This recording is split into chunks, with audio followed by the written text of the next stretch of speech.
Bonjour, alors je suis Séverine Ravard, la maman de... Aujourd'hui à 12 ans et demi, il aura 13 ans en début d'année prochaine. Et lorsqu'il a eu 4 ans et demi, il a osé, bien que auparavant il témoignait déjà des problèmes de santé divers et variés, et qui aujourd'hui, au regard de la situation et des connaissances de la vérité, nous parlait déjà en fait de traumatisme et donc de réaction post-traumatique. À l'âge de 4 ans et demi, ose révéler, en une nuit plutôt torride à la maison où il est bien malade, me dire qu'en fait il vomit le pipi que papa lui a fait dans la bouche et beaucoup d'autres messieurs.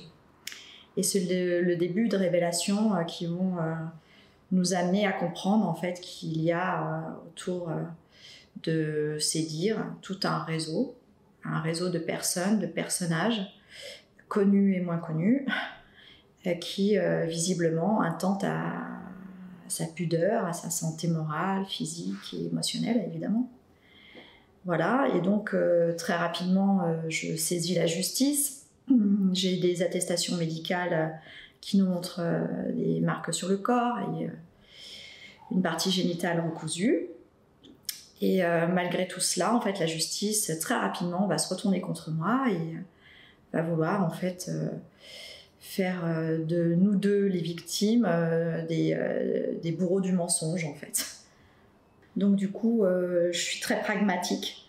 Je m'intéresse très vite à la manière qu'il faut voir la situation et de quelle manière en fait il faut envisager la défense. Donc je vais me prioriser pendant toute la journée et toute la nuit qui aura suivi. Et le lendemain matin, gentiment, je vais déposer chez mes parents. En pleurs, en leur disant que je dois aller au commissariat, déposer plainte. Lui dira tout de suite à ma maman et à mon papa, oui, parce que l'autre, il m'a fait du mal avec son kiki. Et voilà, et je laisse mes parents et je m'en vais déposer plainte. Quand je dépose plainte, je lâche l'état de sidération de la veille ou l'état d'obligeance ou d'obligation dans lequel je suis pour suivre ce qu'il me raconte et être là pour lui. Et du coup, j'ai envie de vomir. D'ailleurs, on me donne un sac, j'ai envie de vomir quand je raconte l'histoire. Voilà, je suis dans un état tel qu'on ne peut pas aller à l'encontre que c'est la vérité.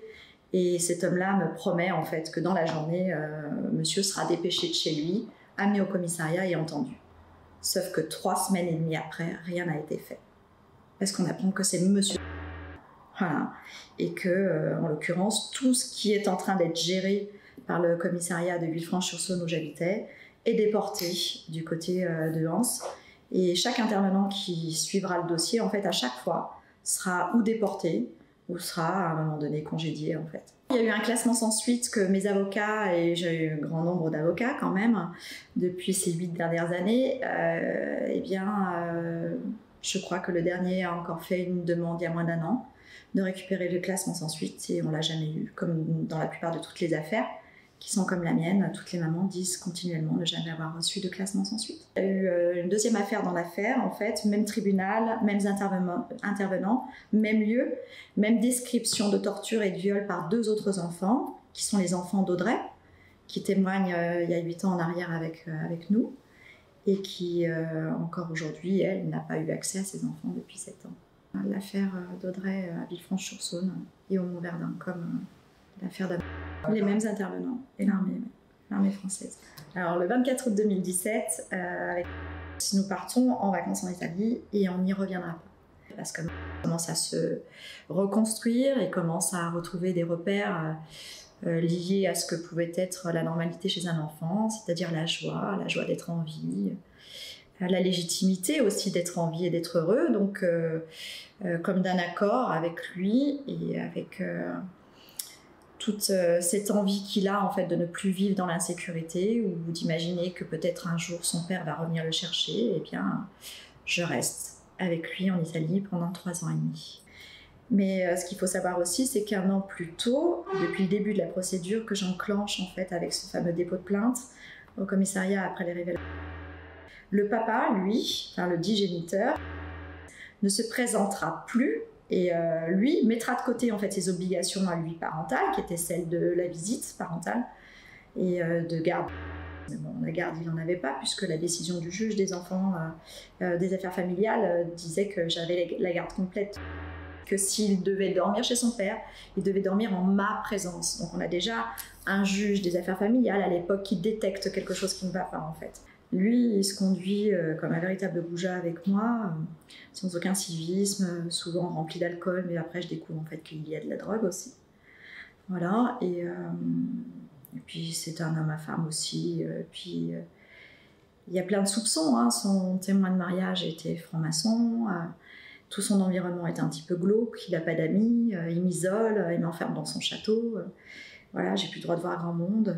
On voit que mes parents parce qu'il a besoin de mes parents ou souvent des services de mon papa. Voilà, mais sinon je vois plus personne et il m'enferme dans sa vie qui n'est pas une vie. Parce qu'un père qui a ces dérives-là, il n'est pas bien dans sa tête. Même s'il rencontre des super experts qui sont des amis à lui et qui font que parce qu'il est franc-maçon, tout va bien pour lui. Mais en fait, on sait très bien que rien ne va bien pour lui.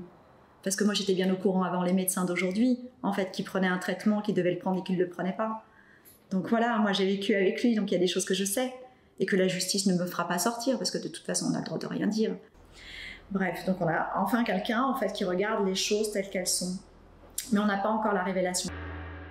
Et donc là, pendant 1 an, le père, lui, s'est soustrait à ses obligations parentales, donc avant que je décide de partir en Italie et de ne pas y revenir, en fait. Donc comme depuis 1 an, nous n'avons pas de nouvelles de ce père, en fait, je présume que d'être en Italie n'est pas si grave que ça pour lui, puisque visiblement, à 10 minutes de maison, du pas de maison de chez mes parents où nous vivions, et puis du père, il n'y avait même pas un cadeau de déposer derrière derrière le portail pour un Noël ou pour un anniversaire. Donc un père qui s'est fait totalement absent, qui pendant ce temps-là riait sur les réseaux sociaux à faire des vidéos remplies d'alcool avec ses copains. Donc un père qui visiblement vit très bien le fait qu'il n'aura pas de soucis avec la police et avec la justice, pendant que nous, on rééduque en fait l'émotionnel de son psyché. Donc du coup, nous, on est dans un accompagnement le plus total, avec un enfant qui est totalement surtraumatisé, et donc une maman qui commence à l'être, évidemment, et puis des grands-parents qui font tout ce qu'ils peuvent aussi pour essayer de faire en sorte que tout le monde aille bien. Et donc ça dure 1 an. Et au moment où on s'en va, en fait, en Italie, eh bien... à partir de ce moment-là, le jour même, alors pourquoi, comment, alors certainement sur écoute téléphonique, peu importe, en tout cas, la procureure mettra en œuvre en fait une espèce d'arrestation pour venir me chercher, pour m'emmener en HP pour que je ne puisse plus dire cette vérité que j'avais déjà révélée sur les réseaux sociaux, ou qu'il avait lui-même déjà révélé, parce qu'il ne faut pas oublier que mon enfant publiquement dénonce en fait tout ce qu'il a vécu, et il dénonce que ça provient de son père notamment. Pardon, j'en perds la voix parce que c'est toujours bien difficile de reparler de tout ça. Et donc, on est dans cette situation-là où je pars en Italie, mais la procureure fera débarquer en fait 14 gendarmes armés quand même, pour venir récupérer un enfant de 4 ans et demi, que ma maman devra faire face en fait, de réceptionner chez elle, et un camion d'ambulance pour m'emmener en HP, pour me faire taire. Voilà. Et il était donc prévu là, par la procureure, en fait, une séparation totale et de moi-même, pour faire placer, alors qu'il a des grands-parents, qu'il avait une cellule psychologique qui était bien entourée, qui était déjà bien mise en place, avec une psychologue qui venait régulièrement le voir, et tout ça pour enclencher, en fait, tout ce que l'on connaît de la justice d'aujourd'hui, le placement, la remise au père abuseur, enfin voilà. Dans ces affaires qui sont très connues sur le net et sur les réseaux, on sait qu'en fait la méthodologie opératoire de la justice, c'est ça. Si on retire l'enfant de la mère, qui dépose plainte pourtant avec des preuves accablantes, avec des enfants qui disent la vérité, qui ne peuvent pas mentir, qui n'inventent pas ce genre de situation, plus que de comportement vis-à-vis des autres. Et du coup, on sait que ce qui est en train d'arriver, en fait... eh bien, va être extrêmement grave. Ce qu'on sait, mais c'est que mes parents qui savent, parce que nous, on est déjà partis. Donc moi, je ne le sais pas. Et la justice me reproche de m'être soustraite à cette décision que prend le procureur ce jour-là, alors que je n'ai pas ni de recommandé, et que je ne suis pas à la maison quand ça arrive, et qu'on est déjà partis. Voilà. Donc je vais être jugée pour ça, pour cette dite soustraction à une obligation reliée à cette décision de justice, en fait, que je ne connais pas. Donc il y a non-sens. Je ne peux pas être jugée pour quelque chose que j'aurais fait et qui pourtant prétend dire que je me suis soustraite à une décision que je ne connais pas. Voilà. Donc dans tout ce non-sens, en fait, de par les conclusions de ma juriste, on s'aperçoit, je devais être jugée en janvier 2023. Ce jour-là, on m'apprendra qu'il y a un report de procédure qui nous mènera en octobre 2023. Donc c'est 8 mois d'ajournement, en fait, qu'on me fait vivre, alors qu'on m'a déjà fait vivre une attente de 3 ans avant d'être jugée, ce qu'on appelle en justice un délai irraisonnable de procédure. On m'a fait attendre pendant 3 ans, en fait, pendant lesquels on me prive de ma liberté, pendant lesquels on me prive de tout contact avec mon fils. C'est un prétexte pour me garder encore éloignée de l'enfant, en fait. Mais un prétexte aussi pour me faire mal, évidemment, hein, parce que plus on ruine une mère, que ce soit financièrement ou moralement parlant, moins elle a envie de se battre. C'est comme ça. Donc du coup, mais moi j'ai pas lâché pour autant. Je serai toujours là, voilà. C'est une évidence. C'est mon rôle en tout cas. Et donc on reporte pour 8 mois cette procédure, ce procès en tout cas, pour un prétexte qui là aussi en fait est en dehors de toute raisonnabilité. C'est qu'on nous prétexte qu'on doit avoir un ad hoc pour pouvoir être entendu face à la qualité de ce qui va m'être reproché au niveau du procès en octobre d'après. Ce avait déjà un ad hoc depuis 2 ans et demi.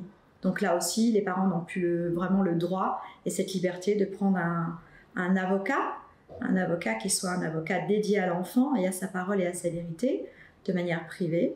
Donc en fait, on s'aperçoit que tout est ficelé dans la justice et que le système lui-même en fait verrouille toutes les portes aux parents pour permettre aux enfants de libérer la parole par le juste en fait. Donc même ces enfants sont encadrés par des gens en fait qui laissent à orchestrer ce qui est orchestré après dans les tribunaux en fait. Et tout ce que je dis là, je le dis par vérité parce que j'ai des preuves. J'ai des véritables preuves que cet ad hoc depuis 2 ans et demi disait des mensonges, que cet ad hoc depuis 2 ans et demi disait des choses qui étaient fausses jusqu'à aller dire en fait qu'il était en contact avec les gens du foyer en Italie, qu'il était très content, sauf que évidemment elle se trompait de nom sur les personnes et que ces gens-là sont très très proches de ma maman puisque ma maman avait un droit de contact avec un foyer italien et que continuellement il s'inquiète encore de n'avoir encore eu jamais aucun contact avec lui et aucune nouvelle de lui. Donc il n'avait jamais eu de contact avec lui. Donc on sait que si un ad hoc il est capable en fait de mentir sur une précision aussi pertinente, reliée en plus à la justice elle-même, parce que quand la justice italienne en fait elle est presque compromise par la justice française, ça commence à être désobligeant quand même. Donc il y a tellement d'autres choses encore qui font que on sait n'a jamais pu en fait dire tout ce qu'elle disait. Donc on en est là, on est le verrouillage dans le verrouillage et un procès en fait qui arrive en octobre et là on nous dit que la doc qui avait été mise en place qui devait être différente de la doc qu'il avait depuis 2 ans et demi en fait ne s'est jamais occupée de lui et que la doc qui arrive le jour du procès est bien celle qu'il avait eue il y avait déjà 2 ans et demi plus tôt. Voilà. À ce procès, la veille, je ne reçois toujours pas ni les conclusions de la partie adverse, ni les conclusions de la doc. Rien que pour ça, on peut ajourner en fait un procès. Voilà. La partie plaignante, elle doit envoyer ses conclusions en fait. Et je n'ai jamais reçu les conclusions des 2 parties. Voilà, je devais être face à l'ASE n'était pas là, donc la plaignante principale avait disparu, et j'avais appris en fait que lui-même était devenu plaignant dans mon affaire. Voilà. Au départ, en fait, je veux annuler en fait la procédure. Il ne peut pas pour moi, et puis par la loi, il ne peut pas y avoir en fait de procès. J'ai visiblement une nomenclature un chef d'accusation en fait qui change. J'ai au départ un chef d'accusation qui a intenté contre moi et qui fait dépêcher Interpol pour venir me chercher jusqu'en Italie pour une dite soustraction de mineurs. Et en fait, on s'aperçoit que ce chef d'accusation a déjà été changé juste pour le procès. J'avais plus une soustraction de mineurs, mais c'est, je crois, le manquement à un parent à ses obligations, ses obligations légales sur l'enfant. Et la mise en insécurité de l'enfant. Sauf qu'il n'y a pas de mise en insécurité. Je me suis retrouvée en Italie dans une maison à 3 étages, avec un frigo rempli, un enfant qui est totalement bilingue, qui après se révèle être le premier de sa classe, parce qu'on fait l'école à la maison, un enfant en fait qui est en parfaite santé. Il n'y a pas de mise en insécurité.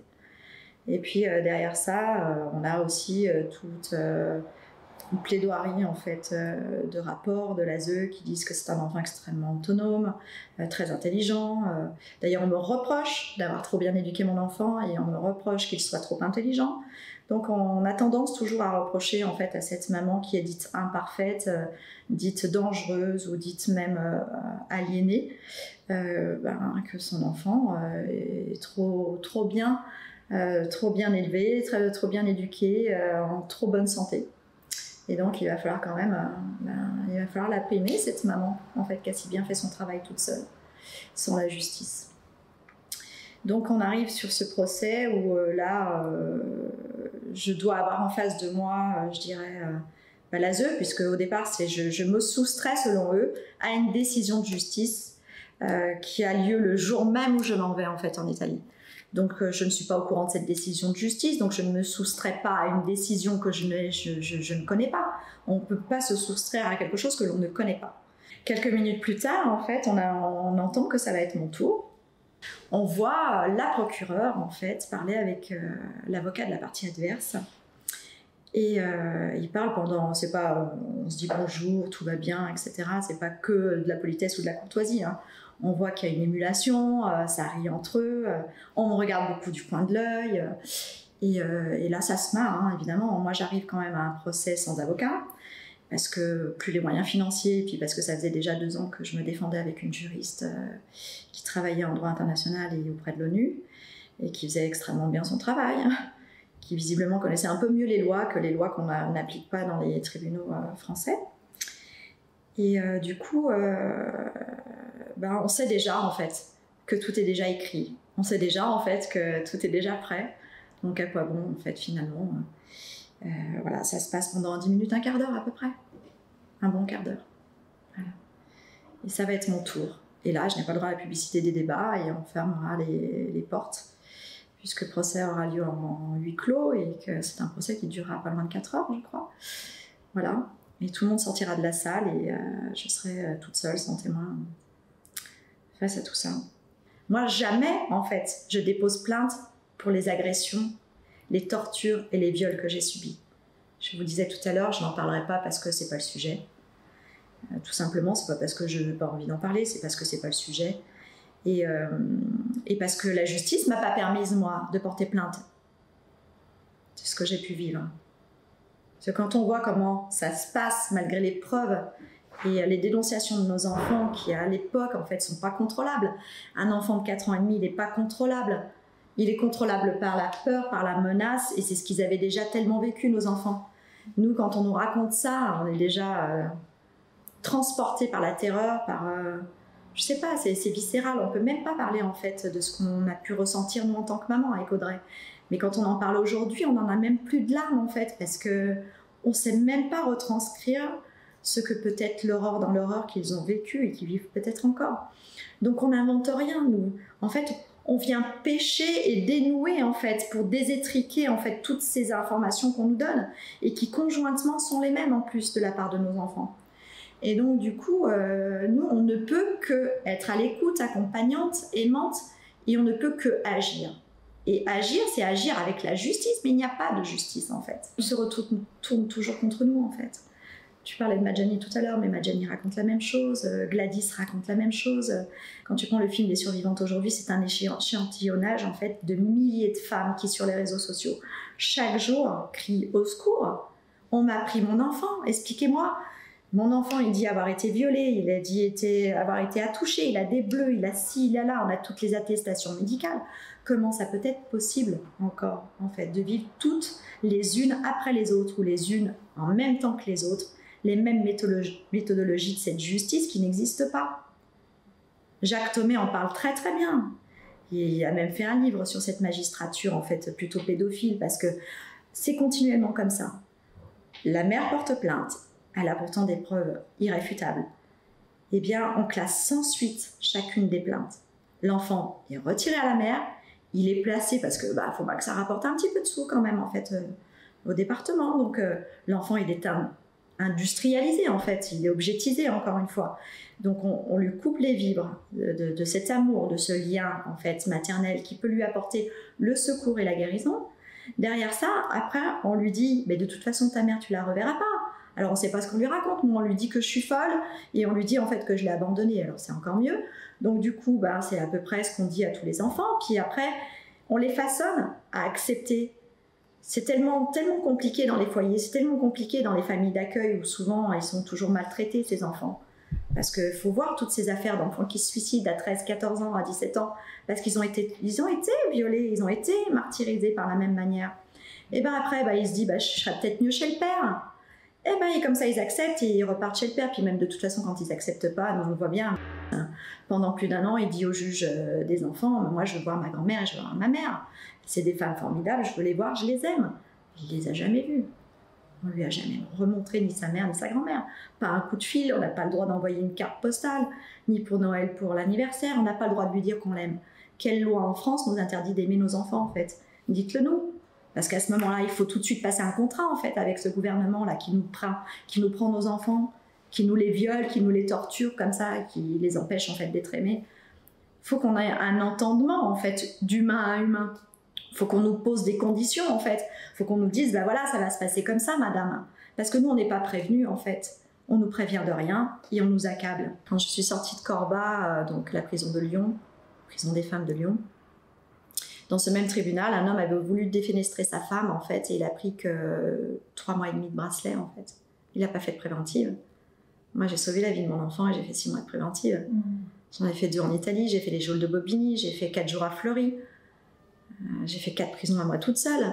J'ai dû coûter 400 000 € aux contribuables quand même pour avoir voulu sauver la vie de mon enfant. Et puis je raconte pas les conditions en fait en prison, tout ce que j'ai rencontré, tout ce que j'ai vécu, qui est innommable en fait, innommable,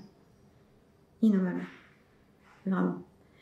Et tout ça pour te dire que la procureure demandera en fait que je reparte immédiatement en prison en fait, sans qu'il y ait le côté suspensif de l'appel et que je parte le soir même pour 3 ans et demi. Et la juge en fait a décidé que je perdrais l'autorité parentale, que je reprendrais de nouveau 4 ans sans contact réel avec lui. Il faut préciser aussi que cette justice en fait qui d'habitude permet aux criminels de sang de continuer à avoir leurs enfants, on leur amène au parloir. Moi j'ai jamais vu au parloir, je l'ai jamais vu au téléphone, pas une lettre, pas un courrier, pas le droit de lui offrir un cadeau, rien du tout, et pas un je t'aime. Et derrière ça on fera le retrait de l'autorité parentale aussi et on va m'accuser pour ce fait et me mettre 4 mois ferme de prison alors que j'en ai fait déjà 6 en fait. Voilà. Pendant que j'étais en Italie, le père avait réussi à faire un divorce sans ma présence, sans même que j'ai pu moi contacter un avocat parce que je n'étais pas mise au courant. Donc l'avocat en question qui s'est chargé de ma part du divorce, en fait l'a fait sans mon accord, sans ma signature, sans ma demande.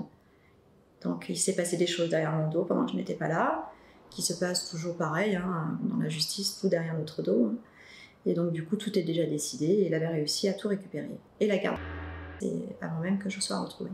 La même procureure recevra en mai dernier, je crois que c'était mai dernier, mai 2023, elle a reçu 30 lettres recommandées individuelles pour dépôt de plainte contre lui.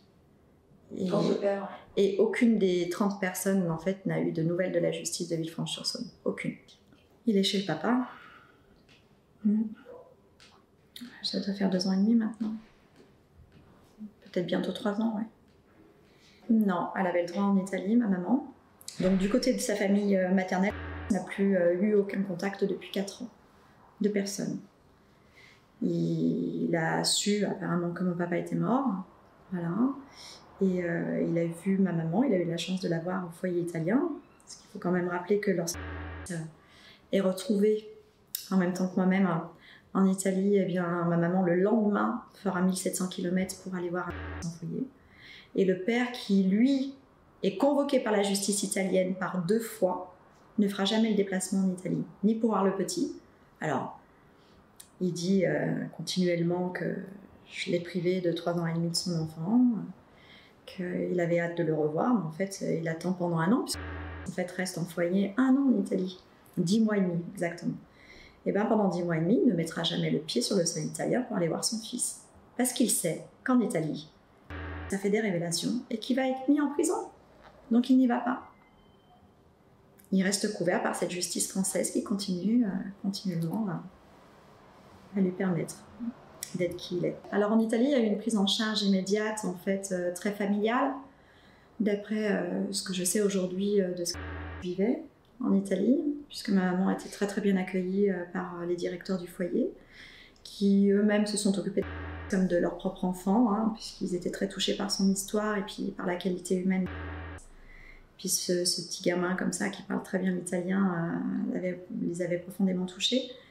Et donc il y a une vraie prise en charge, il y a une psychologue, il y a une vraie avocate aussi qui est derrière. Et puis qui elle comprend en fait la lourdeur du dossier et ils vont tout faire en fait pour qu'il ne rentre pas en France. Voilà, moi j'ai des retours du dossier, j'ai ces lectures qui me font penser qu'il est entendu à chaque instant. Chacune de ses pleurs et au-delà de ça, quand en fait découvre qu'il va devoir rentrer en France, en fait il rentre dans un état psychologique qui est au-delà de ce qu'il avait déjà vécu avec moi. Alors déjà il est plus avec moi, donc en fait il a comme une perte de repère émotionnelle et il se dit si je rentre en France et que maman est en Italie, en fait je la reverrai plus. Et là, on a tout un témoignage écrit hein, qu'on laisse courir dans les dossiers de justice, mais qui visiblement ne touche personne. Hein. N'importe quelle femme aurait les poils hérissés et aurait envie de vomir de lire ce qu'on en lit nous. Mais voilà, il y a des écrits de cette avocate et de cette psychologue qui le suivent, qui disent qu'en fait ne dort plus, ne mange plus, que dès qu'il avale quelque chose, il se met à vomir, qu'il pousse des cris incontrôlés en fait. Et qui met des couches et des couches de vêtements sur lui parce qu'en fait il a peur de rentrer en France et qu'il est dans de tels états en fait qu'on demande l'ajournement de son retour en France pour permettre de rester psychologiquement celui qu'il est en étant en sécurité en Italie. Sauf que là c'est le ministre des Affaires étrangères qui fait le forcing et qui fait ramener et rapatrier de manière totalement illégale parce que c'est un enfant de 9 ans à l'époque seulement et il rentre en fait par les voies aériennes tout seul, sans accompagnement, et on le fait transiter par la Suisse. Parce que c'est le transit des réseaux, parce que c'est quelque chose d'illégal, en fait. Ça aurait dû faire un Rome-Lyon ou un Rome-Paris, mais pas un acheminement par la Suisse. Et depuis ce jour-là, et même avec les avocats italiens, on avait fait un retraçage en fait, des horaires d'avion, et pour nous, on n'a pas en fait, de vol qui existe sur ces horaires-là. Mais comme je n'ai accès à rien du tout concernant alors qu'en fait, la loi française dit que même si on est destitué de son autorité parentale, on a un droit de regard et d'accès à l'information concernant la santé et la scolarité de son enfant. Et même de ça, j'en suis exempte. Voilà. Donc je n'ai accès à aucune information puisque tout a été mis sous secret sur l'arrivée en France. Et il est placé d'ailleurs en famille d'accueil sous secret me concernant. Voilà. Je n'ai accès à rien.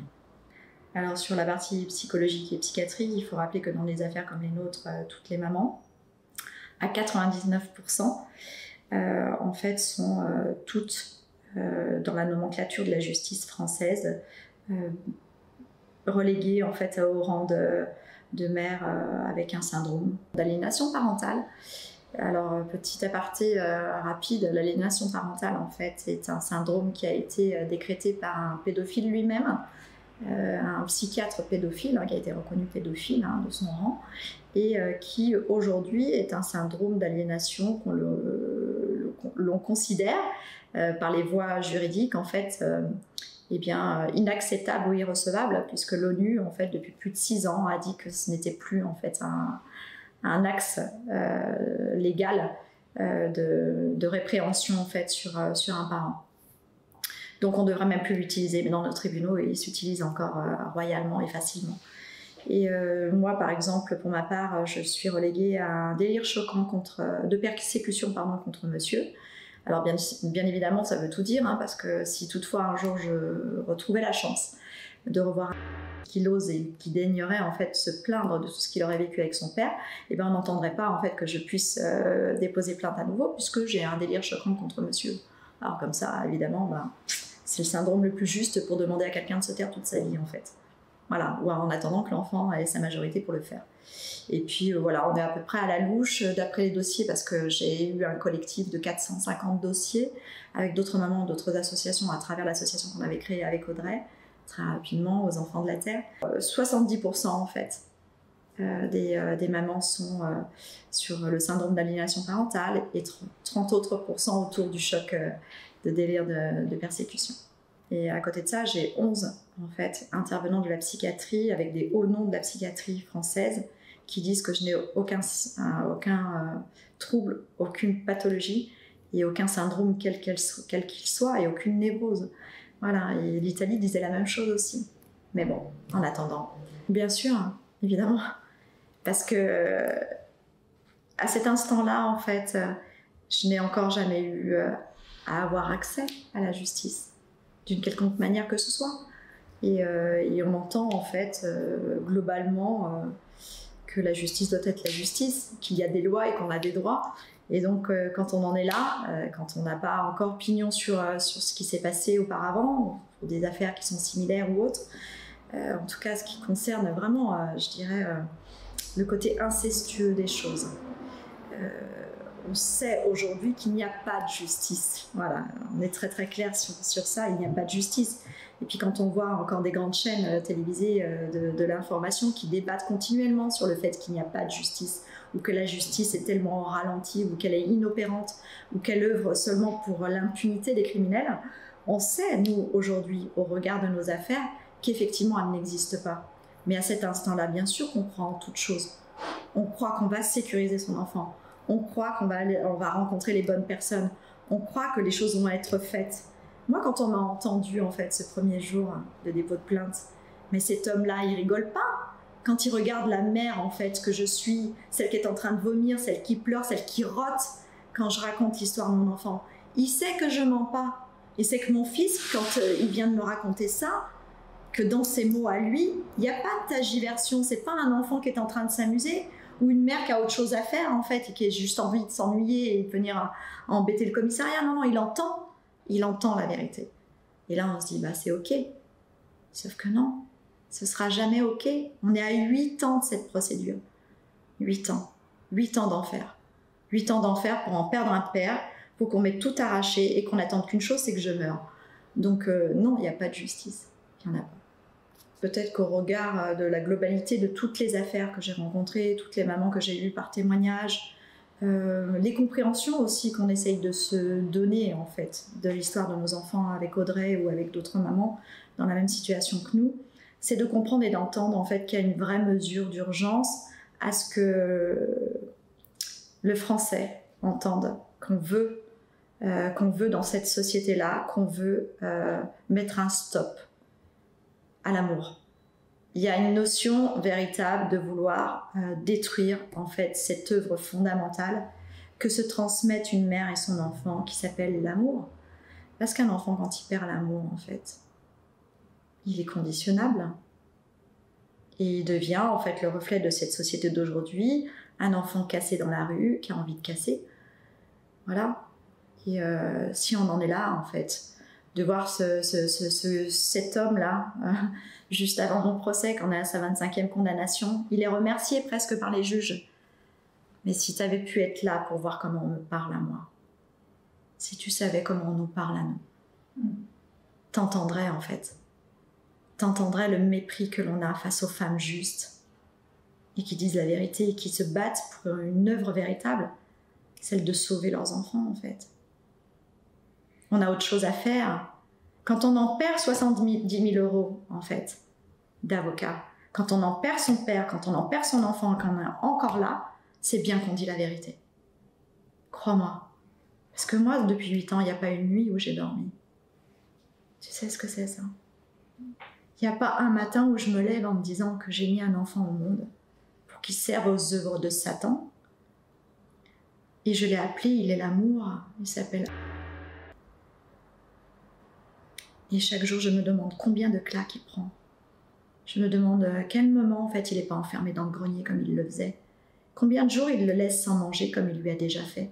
Combien de fois il lui fait manger, en fait, ses excréments comme il lui a déjà fait faire. Et j'en passe, et j'en passe, et j'en passe. Et je vis avec cette torture tous les jours. Je suis encore là. Alors peut-être qu'on était les précurseurs il y a 8 ans de dire des choses qui pourtant avaient déjà été entendues, hein, ou trop du tout. Pourtant, j'avais pas l'âge, en fait, d'avoir complètement suivi ces affaires-là à l'époque. Et puis parce que, comme tout le monde, en fait, c'est tellement violent. On n'a pas envie de s'imprégner, de s'impliquer ou de faire un espèce de transfert. Donc en fait, on entend, on sait, ça a eu existé, mais peut-être. Tu comprends? Tant qu'on n'a pas un pied dedans, en fait, on ne peut pas s'imaginer, en fait, que ça existe. Et que cette aurore-là, elle se répète. Mais ce n'est pas qu'elle se répète, c'est qu'en fait, c'est une... comment te dire? C'est une toile d'araignée sans fond et qui ne s'arrête jamais, en fait. Il y a des fils de partout. Et donc, ces gros réseaux internationaux comme ça, en fait, du trafic d'enfants, d'abus sexuels, mais pas que, mais aussi reliés à cette torture. Quand nous, il y a 8 ans, en fait, on est suivis et on est encouragés et je dirais même soutenus par Alexandre Le Breton, qui, quand il entend, en fait, parler de ce qu'il vit, en fait, au Mont-Verdun, à l'époque, donc il y a 8 ans maintenant, quand il entend ça, il prend tout ce qu'il a autour de lui pour essayer d'entrer en contact avec moi. Et il me dit, mais bon sang, tout ce que votre fils me dit, c'est la vérité, madame. Il faudra vraiment entendre que c'est la vérité. Il va falloir l'aider. Et lui, il sait toutes ces choses-là quand il a écrit son livre, le MK Ultra, et quand il explique les abords, en fait, de tout ce système hollywoodien, en fait, qui aujourd'hui ne fait qu'en parler, avec l'histoire de Puff Daddy, là, qui vient de sortir.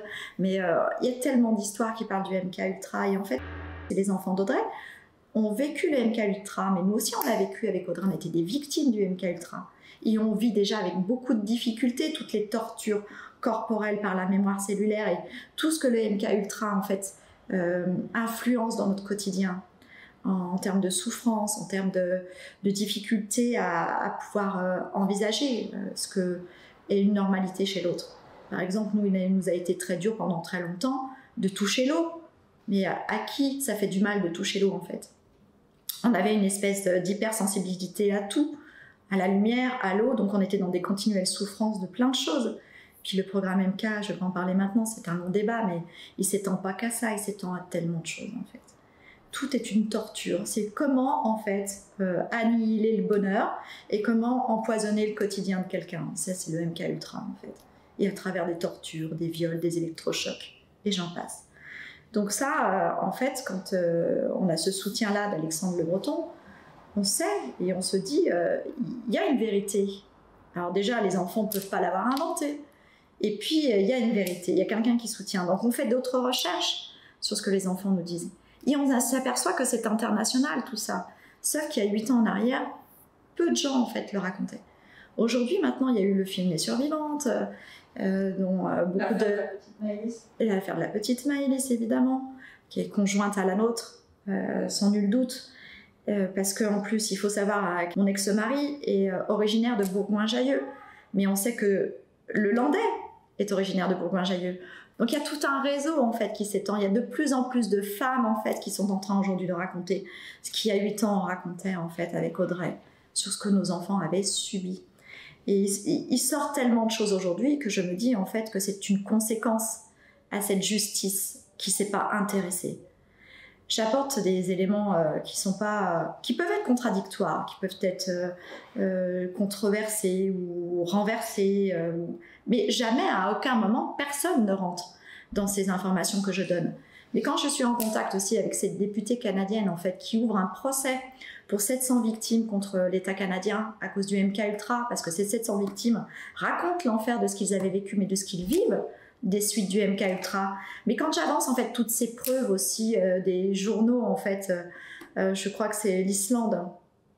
En tout cas, c'est un pays du Nord qui révèle en fait que le MK Ultra est utilisé et usité dans des pays européens pour permettre en fait aux politiques de pouvoir abuser sexuellement parlant ou par la torture des petits enfants et leur permettre par ces procédés en fait de pouvoir faire en sorte que ces enfants le supportent d'une manière ou d'une autre. Mais comment on peut entendre un mot pareil, en fait? Eh bien, elle dit que le premier pays, cette journaliste, en fait, en plein journal télévisé d'un samedi de grande audition, dit que le premier pays à utiliser le MK Ultra pour ce genre de choses, c'est la France. Mais moi, quand je donne tout ça à la justice, en fait, on ne me ramène jamais là-dessus. On ramène toujours, en fait, cette pauvre maman à cet état qu'elle pourrait être en fait psychologiquement atteinte et qu'elle ne l'est pas, mais elle est moralement atteinte, émotionnellement atteinte de tout ce que la justice lui fait subir, de ce harcèlement qu'elle a sur elle, de cette volonté à pas appliquer les lois, de cette volonté à lui offrir aucun droit, et puis en fait de la séparer de cet enfant qui mérite aussi en fait l'amour de sa maman. Parce que moi, il m'a pas été reproché de lui avoir fait du mal à mon fils, jamais.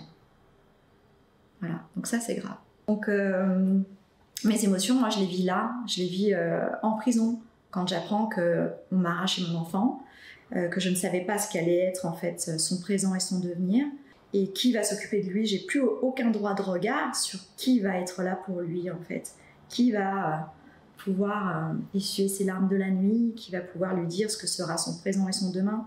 Bref, et j'apprends aussi que mon père est mort en prison. Et en fait, dans tout ça, j'ai tout à faire. Le deuil d'un passé où la justice n'a jamais été présente pour nous, le deuil en fait d'un parcours où j'ai dû tout lâcher pour me mettre en sécurité, le deuil d'un parcours où je n'ai pas pensé en fait à mes propres souffrances ou ce que décrivaient être mes propres viols ou mes propres tortures faites sur moi à mon encontre devant les yeux ouverts que je me racontais.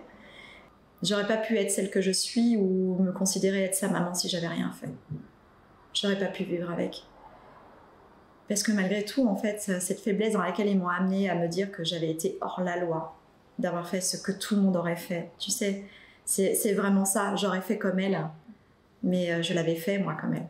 Tu vois ? Je l'avais fait comme elle, et toutes les mamans qui ne l'ont pas fait et qui vivent la même chose que moi, c'est-à-dire la séparation et la torture de se dire que l'enfant souffre encore. Parce qu'on ne peut pas dire que ce soit arrêté. Tu ne demandes pas à un drogué de s'arrêter du jour au lendemain de prendre de la drogue, et donc tu ne demandes pas à un violeur de s'arrêter de violer. Ça, c'est faux.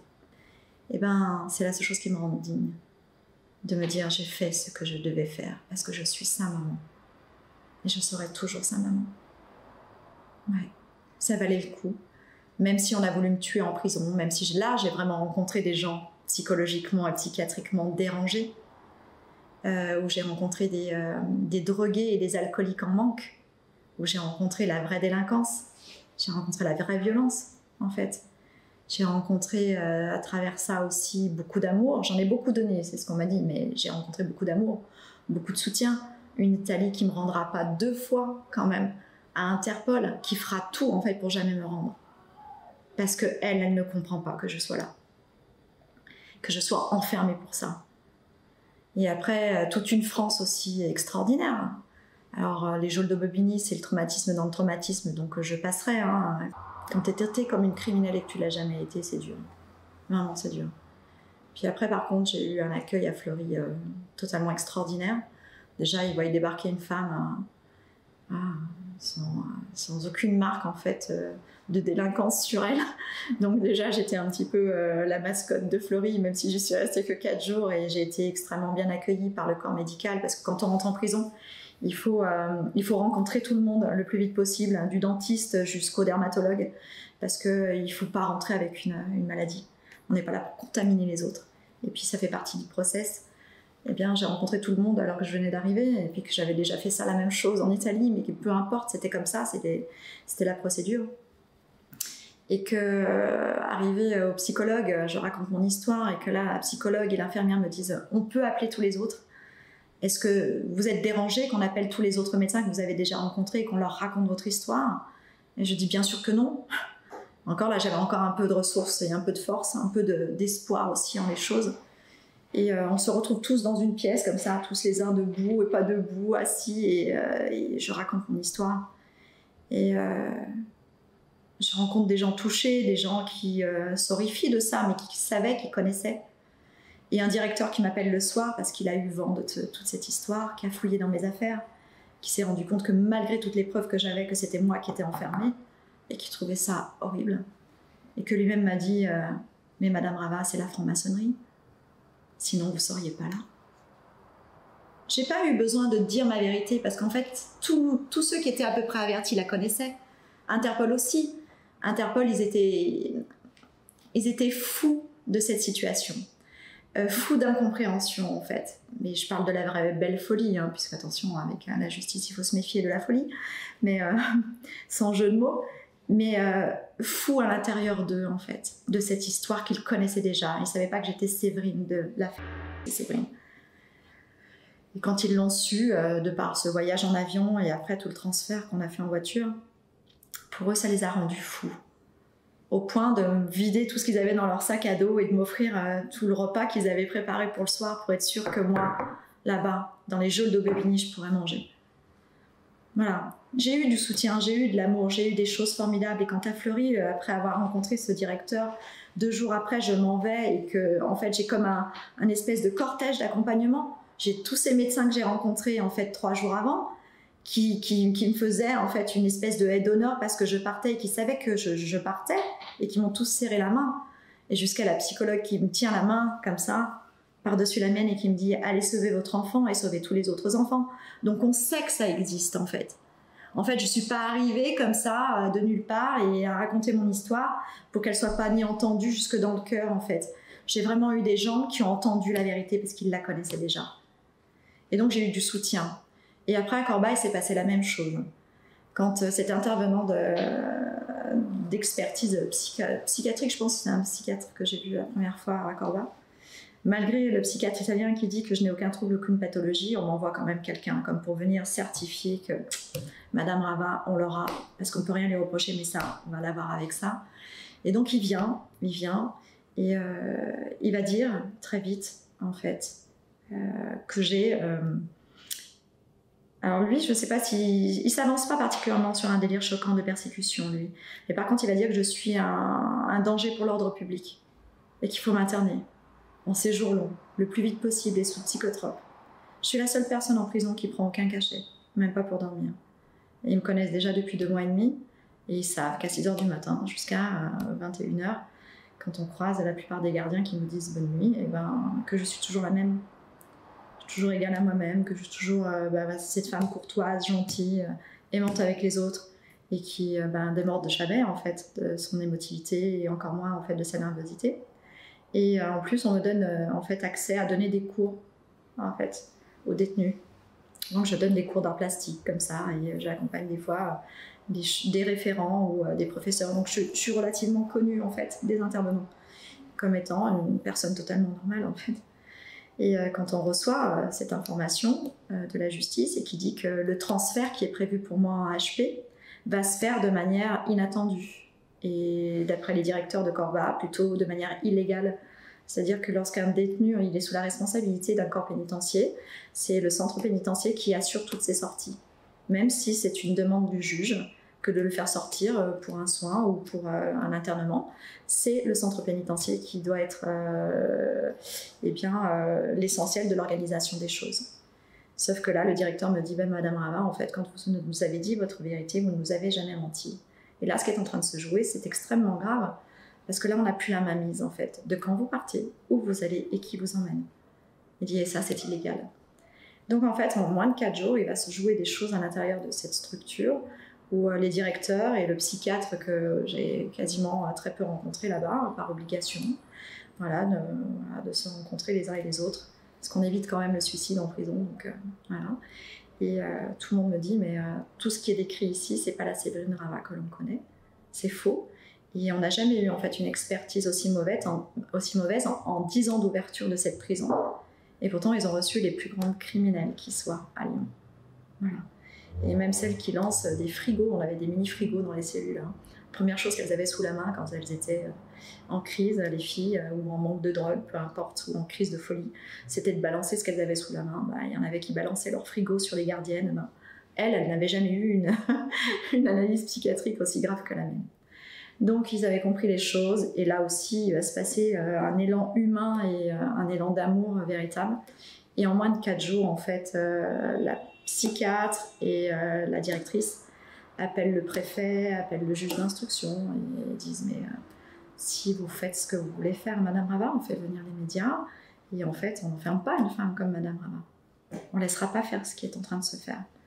Et entre-temps, il y a eu un élan aussi humain qui dehors venait aussi au pied de la prison, et ça je l'ai appris qu'en sortant, en le voyant sur les réseaux sociaux, et je vous remercie tous de votre soutien qui était là et qui protestait en fait de mon enfermement en prison.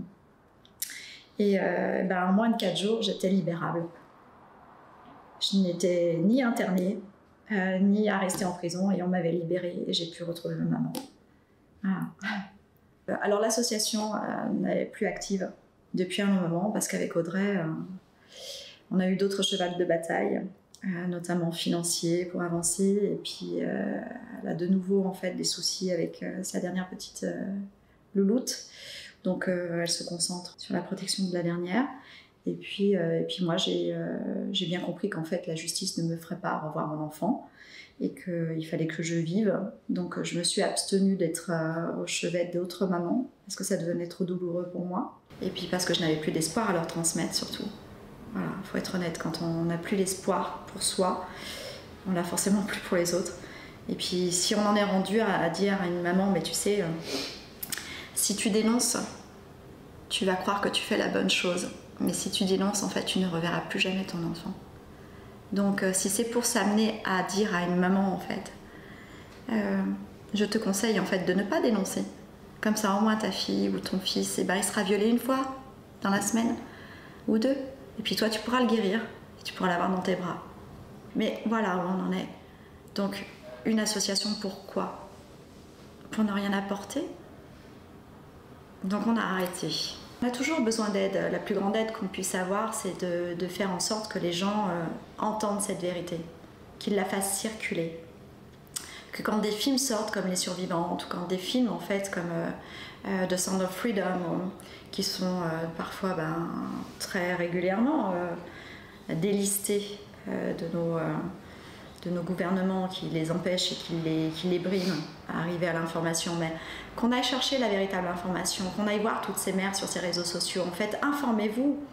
C'est des milliers de mamans qui, tous les jours, en fait, hurlent à la mort parce que leurs enfants ne sont pas en sécurité et parce qu'ils souffrent et que personne, en fait, ne les aide.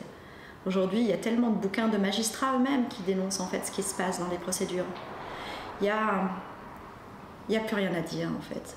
Il y a juste à s'informer. Parce qu'il y aurait tellement à dire qu'on n'a pas le temps. Puis on vous remercie en fait, mais on revient toujours sur des choses en fait qui sont anciennes, parce que l'ancien fait partie du nouveau et que le nouveau sera jamais un futur différent. Alors on n'a plus l'espoir. C'est compliqué. Et le chemin, il n'y a que celui qui décide qui aura le chemin. Nous on décide de rien.